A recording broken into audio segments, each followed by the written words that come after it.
Bang, bang, bang, bang. All right. This right here is my GOAT. You know what I'm saying? For all these other niggas, this is really my GOAT. You feel me? I remember playing Michael Jackson Experience as a young bull. Okay? And that shit'll never beat anything that I've done in my life. Top tier experience.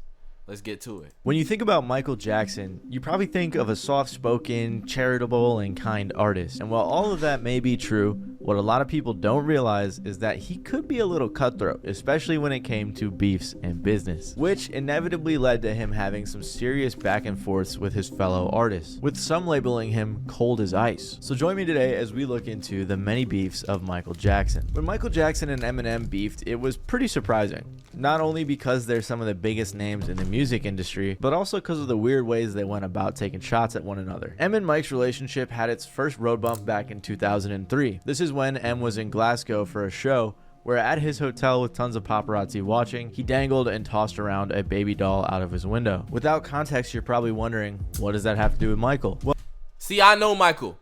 I know when he held that baby outside the balcony. I don't like how he did that, trying to mock my GOAT. Well, a few months earlier, MJ was in Berlin for an awards ceremony, and for whatever reason, he dangled his 8-month-old son out the window. Mike faced some obvious backlash for this terrible mistake, which led to him eventually apologizing, saying, "I got caught up in the excitement of the moment. I would never intentionally endanger the lives of my children." This is a weird thing to do regardless of excitement. Maybe he was just trying to show the kid off to the crowd. That could be it. I don't know. But what's important is that it was a... I would have done it too. Sorry, who gonna stop me? Pretty bad public moment for Michael, which he took a decent amount of criticism for, and that's why Eminem mocked him. So you could see how this would start a bit of a rift between Michael and Em, who weren't even friends before any of this. But Eminem decided to take it a step further. In 2004, Eminem dropped the song Just Lose It as the lead single for his album Encore. Along with the song was a music video which had multiple scenes clearly mocking Michael. The dance floor, like TP for my bunghole, and it's cool if you let one. But it wasn't just the video that Bro, this nigga's a hoe. That's some hoe ass shit. My nigga Michael had to wear wigs because they burned his head. You mad because Michael Jackson the one-man show? So disrespectful. Things up, because when you look into the lyrics, Em goes at Mike with some pretty wild subliminals. Early in the song's intro, Em says, "Alright, stop, pajama time." This isn't just some MC Hammer pun. He's instead referring to the 2003 Michael Jackson documentary Living with Michael Jackson, in which Mike discussed letting kids sleep in his bed. And throughout the rest of Just Lose It, Em continued to take more digs at Michael and his case, saying things like, "Guess who's back with a brand new rap?" And I don't mean rap as in a new case of child accusations. "I done touched on everything but little boys, and that's not a stab at Michael, that's just a metaphor. I'm just a psycho." Obviously, the Mike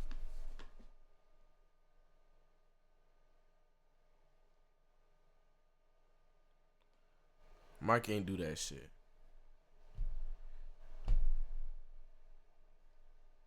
Michael Jackson allegations were a huge thing at the time, and while eventually he was found not guilty, Eminem making fun of this probably didn't make him feel so good. Not guilty. You feel me? Not to say like, you know what I'm saying, but there ain't no Diddy type evidence. You feel me? Cause like nigga Diddy got evidence and he gonna be found guilty. Okay? Cause there's a lot of shit on him. This Michael shit, I don't like it, bro.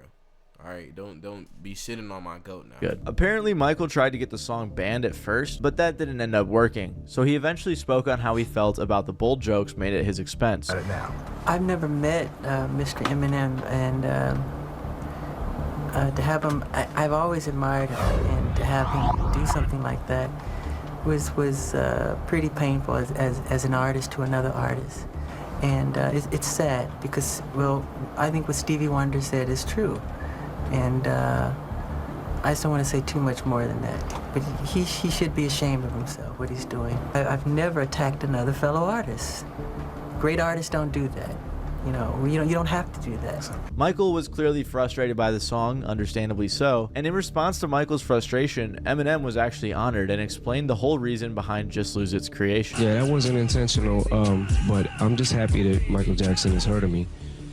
You know, That's the kind of cool side of it. The fact that he's heard of me is you know, that does me enough. But like the personal things, you know, that was not planned. It was making no personal judgment on Michael Jackson. It was not, you know what I'm saying? Like, it was completely meant to be all in Jack. The beef up until this point was pretty one-sided, and after this, it went pretty silent. That was until in 2007 when things subtly reignited behind the scenes with Michael's Sony ATV publishing partnership. This group already owned a significant amount of projects for major artists, but then they secured Viacom's famous music catalog for $370 million, which included a lot of Eminem's back catalog. Some fans theorized that this was all a part of Michael's get back for Just Lose It. While the purchase of famous music included some famous names like Shakira, Eminem was considerably one of the most valuable, with hits like Without Me and The Real Slim Shady now being owned by Michael's publishing partnership. A lot of That's what you supposed to do. You hear me? Nigga try and shit on you, you shit on them back. And you do it worse. people like to make it seem like Michael Jackson just kind of went out there and bought only Eminem's catalog, which was not the case. So even if the move wasn't meant as direct revenge, it's still a pretty funny and wild way to end the beef. And like I said, there isn't really any concrete evidence that the purchase was made solely to spite M, but it has become a trend for Michael to buy the music of those he beefed with, because he did it again to Paul McCartney of the Beatles. Unlike with Eminem, Paul McCartney and Michael Jackson actually started out as friends. In the early 70s, they first started working together, with Paul somewhat taking Mike under his wing. As the years went by, the two continued collaborating, eventually growing so close that Michael would stay with Paul and his wife while recording in London. In the early 80s, they recorded multiple songs together, including Say Say Say and The Girl Is Mine. My name's Cameron Salo, I'm Dylan Salo, and we're currently attending NLC Idaho campus, which is one of my personal favorites from the two, which both ended up going platinum. Michael originally fancied writing some stuff with me, and I thought it was a good idea. So he came over here to England, and we just hung out for a little while and got to know each other a bit, and ended up writing 2 songs. One night at dinner while Michael was living with Paul in London, the two started talking about publishing and song ownership. During this conversation, Paul took out a notebook which had a list of all of the songs he owned publishing rights to. I said, you got to get a really good manager, because it's all going to be coming in and it could all go out if you don't. And I said, and you ought to think of getting into song publishing. For a business, you ought to think about music publishing. It's because it's a very good business. You love music. I'm into it. It does very well. It's a nice, easy business for a musician to be in. And it's a very rewarding business, because it's music, it's songs, beautiful songs. He was trying to tell Michael that investing in music catalogs and publishing rights was the right thing to do. It was a smart investment. And Michael took this advice to heart, in the same conversation even insisting that he would buy Paul's music one day. However, as bold as it sounded, Michael wasn't joking, and it ended up being one of the best financial moves he ever made. At this time, Paul was pretty deep into the music publishing investment game. He owned a bunch of songs and catalogs. He learned this the hard way though, after being almost forced to sell the rights to the Beatles music in the 60s. This was due to a tax problem in Britain at the time, and to avoid paying about 90% on their earnings. So to dodge this, he created Northern Songs Ltd. and later took the company public. While this was a smart move at the time, the decision ended up turning bad in 1969 when the Beatles publisher sold their shares of the company to Britain's Associated Television, also known as ATV. Sound familiar? None of the Beatles members or any other shareholders of Northern Songs were aware of this sale or even able to prevent it regardless. When they did eventually find out about it, counterbid attempts were made, but in the end failed, which means not only did they lose the majority of their company, but they also lost the publishing rights to their music. The whole ordeal ended up becoming an example in the industry of why you should never sell your music's publishing rights, a lesson which Michael learned a lot from himself. Throughout the next few years, Michael started buying up decent sized catalogs across the industry, at first passing up on most of the options presented to him, only buying music which he had an affection for. But when Michael's career really started taking off, he had a ton more money to play with, which led to him diving deeper into the publishing game. Eventually in 1985, Michael's team approached him about the massive ATV catalog being up for sale, asking if he wanted to make an offer. Initially, he was only buying copyrights, but the ATV package came with a bunch more, including studios, equipment, and even life insurance policies, which was common for publishers. Shit, I would have bought it too. Bro, this is what I'm saying, bro. These niggas, bro, y'all gotta understand, it's about the money, bro. Nah, that sounds crazy, but like when you got the bread, you can stun on anybody, bro. You take what you need and you go with it. You feel me? Like, it's about the craft too, you know what I'm saying? But it's like, niggas can never shit on Mike. I'll buy your shit right now. Imagine you trying to shit on a nigga, he like, I'll buy your shit right now. Oh my God. I'm so sorry. I didn't mean that. Please, believe me. That's the type of shit I be on. Nigga, how the fuck we get here? Can we have a conversation? You know what I'm saying? Like, nigga, you say you buy my whole catalog? All the shit I worked for, nigga? I see why niggas stay independent now, nigga, because that shit fucking crazy, bro. Nigga just taking all your money. I'd be damned. To take out on their biggest artists, one of which was for not even your money, the rights to your own music.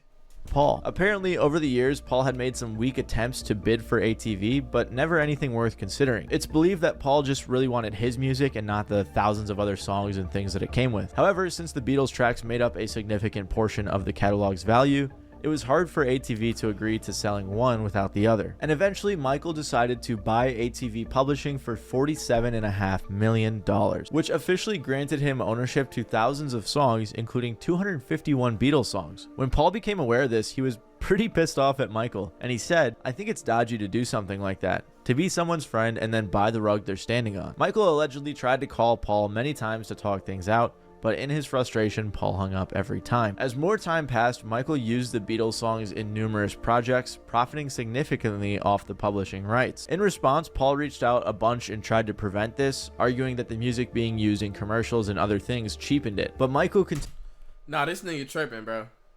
That's how your money stay forever. You know what I'm saying? You supposed to keep utilizing your music and shit. You feel what I'm saying? There's a reason why Michael Jackson shit was in a lot of shit. We was just hearing, ooh, ain't that Michael?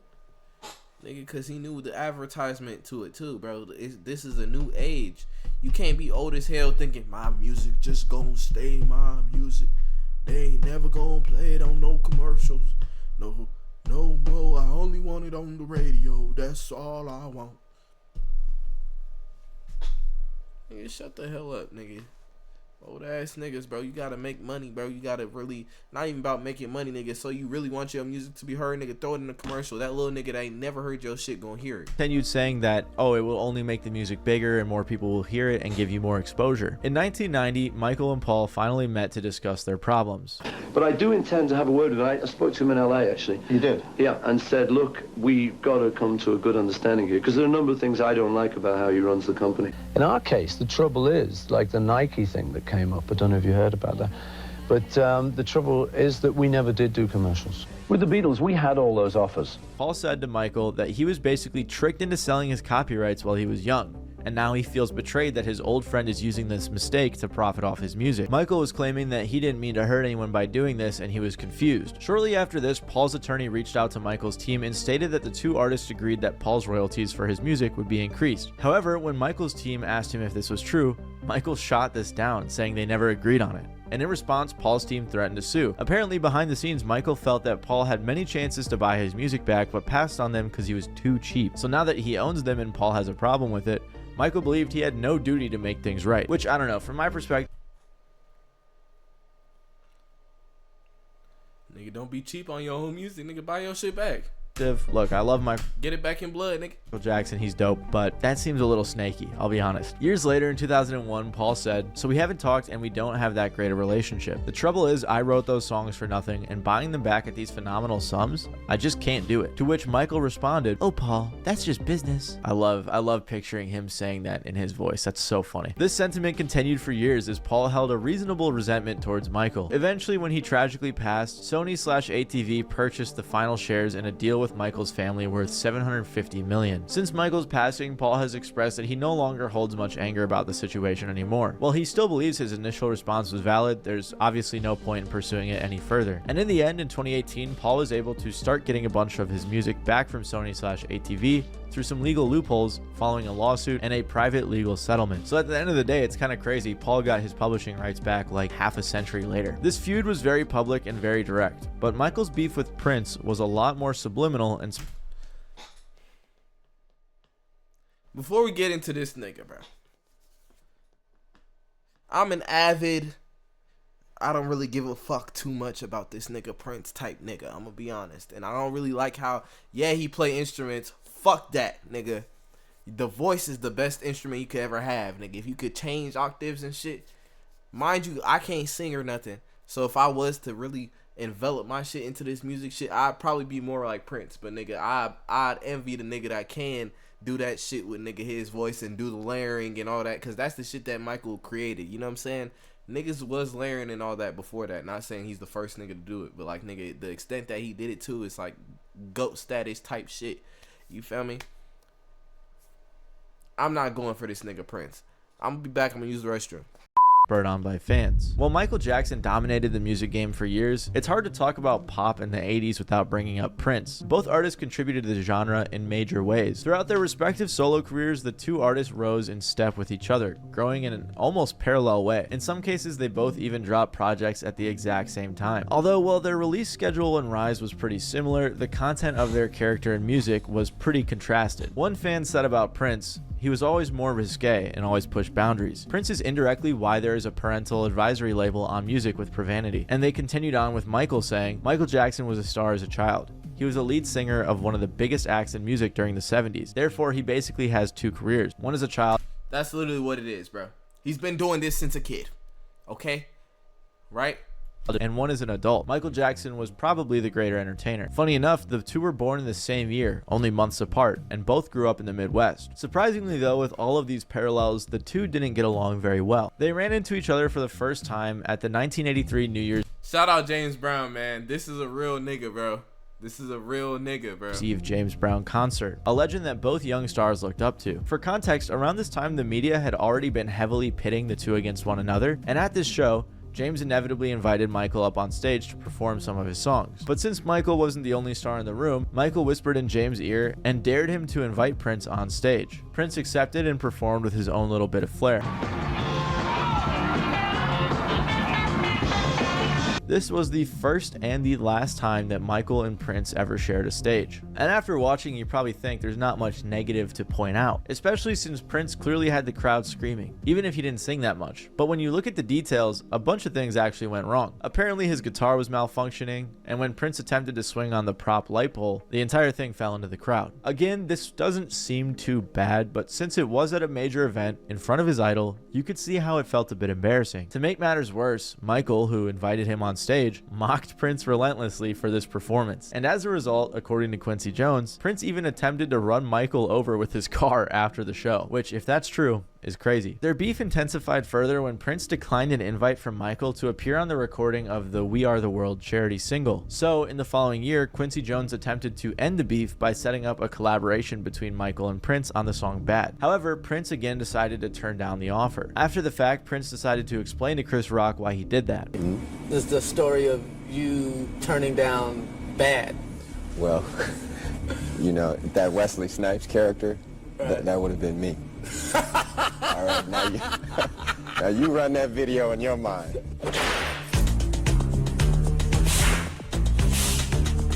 The first line of that song is "Your butt is mine." Your butt is mine. Now I said, who's gonna sing that to whom? Cause you sure ain't singing it to me, and I sure ain't singing it to you.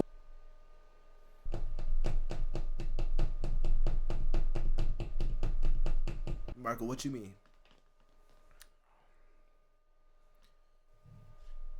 What you mean, Michael? Oh!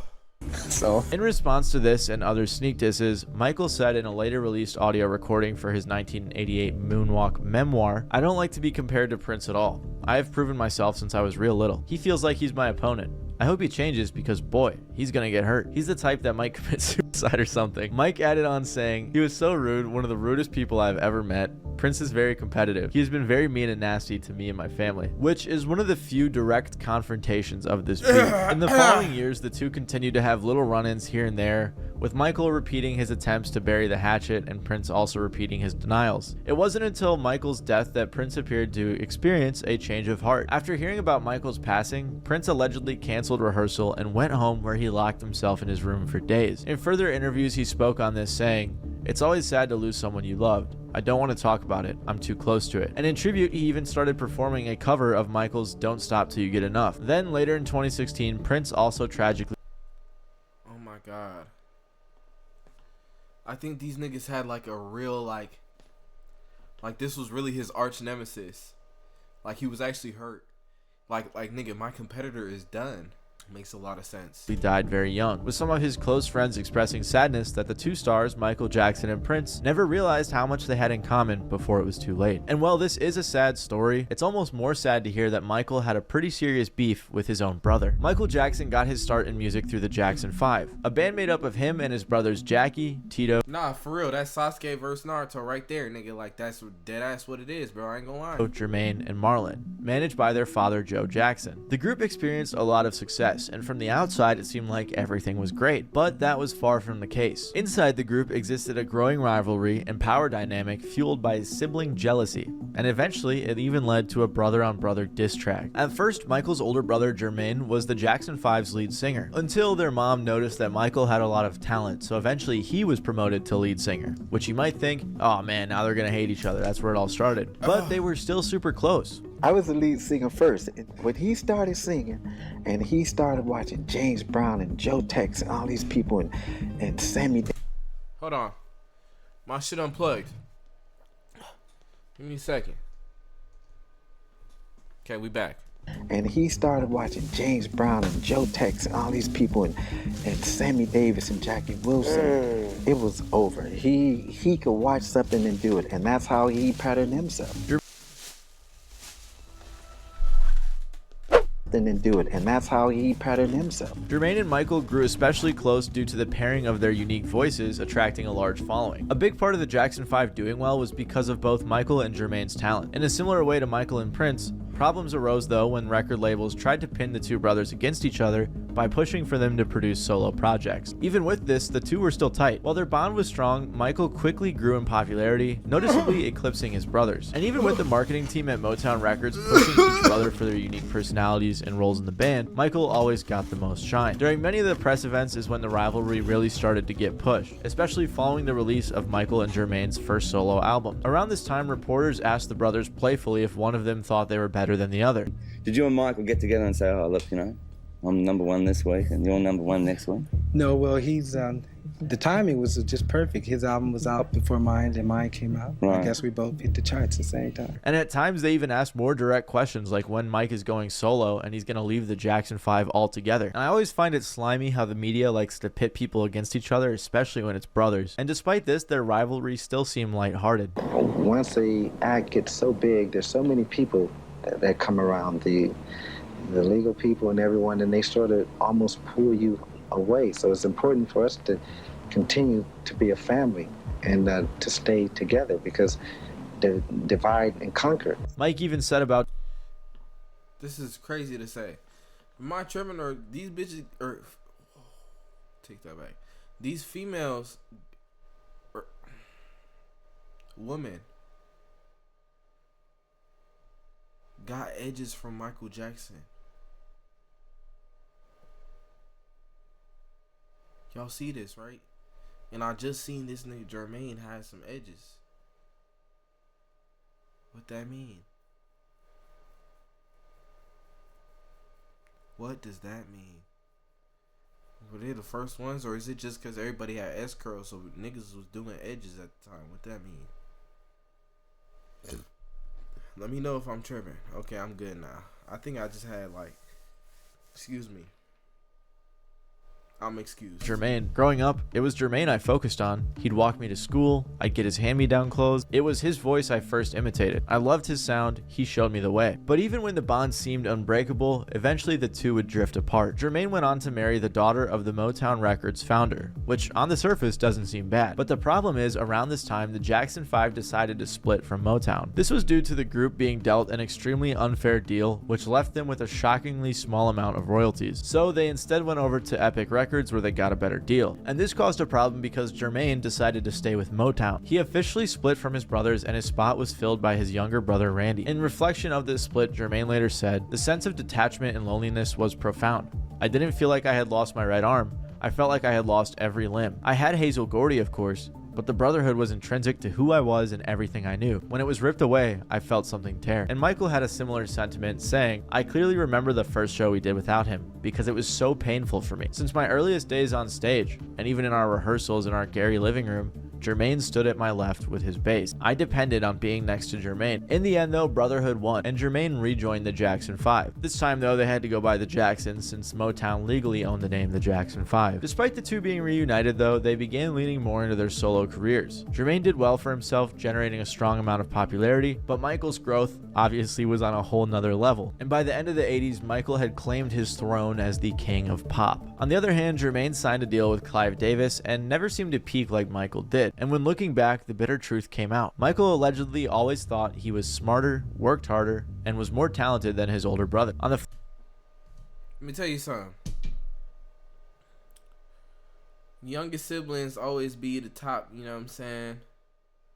Top niggas, bro. Top earners and shit. That's what happened. Flip side, Jermaine always felt that Michael's timing is what made him the king of pop. Jermaine said, looking back, "That was supposed to be me. That's why I stayed at Motown. We had plans, but once Michael beat me to it, he made sure it would only be him." Up until this point, most of the resentment was unspoken, at least until 1991, when things turned ugly. Jermaine began working on an album with Babyface and L.A. Reid. Michael found out about this and coincidentally called Babyface in L.A. requesting a meeting. He even sent a helicopter to fly the two record moguls out to Neverland. Jermaine found out about this meeting and immediately requested to be released from his label, claiming that Michael was tricking Babyface and L.A. in order to sabotage his career. Apparently, when Babyface and L.A. arrived at Neverland, Michael said he had no clue who they were, confusing them for Jimmy Jam and Terry Lewis. Regardless, Michael kept them busy for about a week, leading them on with music that was never actually going to happen. Apparently, Babyface and L.A. brought up Jermaine's frustration to Michael, and they said that he couldn't care less. L.A. Reid remembers the conversation going something like this. "He'll get over it," Michael said. "That's not really the problem," L.A. said. "The problem was that he wants off the label now." "Did he sign a contract?" asked Michael. "Yes," L.A. said. "Then he'll have to live with it because those are the rules," Michael said, and walked out. That Michael Jackson was one shrewd man. He was not wrong,